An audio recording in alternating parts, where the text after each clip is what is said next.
whenever she's free, she goes to the one in the town for more check-up, for scanning, to ascertain they have all the equipment to check her baby to make sure they're okay. Why the one close by is just okay. When she cannot go that far, she decides to just go the one close by. Okay, so yes, on the day of delivery, she knows the date of her delivery. She have the DOD, she have everything.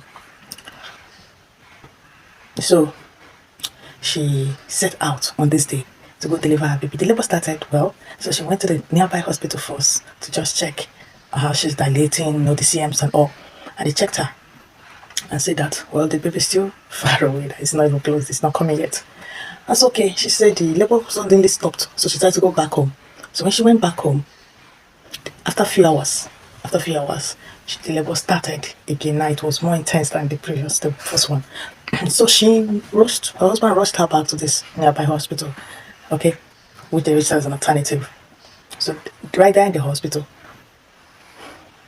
the nurses on duty, they checked her and they keep checking her. She was excruciating, pregnant women in labor, you will be able to attest to labor pain, what it feels like. So she was going through that series of pain and all.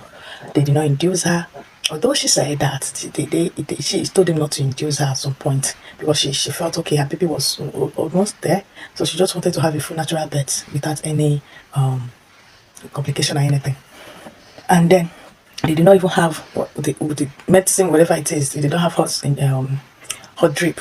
They don't have the water used to induce her, but they have other method that they can use, which she said no, she doesn't want the method, so we'd rather just wait until her baby comes. So it took time. For several hours she labored, and then finally the baby came. She gave birth to her baby girl. Good news, she's happy. Finally, after the whole pain and all the hours of prolonged labor, her baby comes forth. Now when the baby came out, the baby did not cry. You know what it feels like when a woman gives birth and the baby doesn't cry. So when this baby did not cry, the nurses, she said they didn't do anything. They just said, okay, just leave the baby, she's fine. But she said, my baby is not crying. I just delivered the baby, but she's not crying. And they said, yeah, it happens to some women, but the baby's still fine. So they, after maybe cleaning up and dressing the baby, they left the baby and the mom and then went inside. So she was in pain. She was trying to get herself together to be able to carry her baby. So along the line, she noticed that the baby was making some certain noise, like the breathing was not normal. So she called the attention of the nurse, who were not there. They've gone to sleep. This thing she delivered in the middle of the night. They've gone to sleep. She called them, please come, my baby's breathing. She's breathing somehow. She's not breathing normal.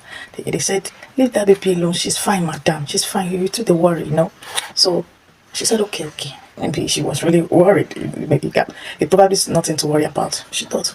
But her mind was not at rest. Without her pain, she just went over to where they kept her baby, carried her baby in her arm. She tried to breastfeed the baby.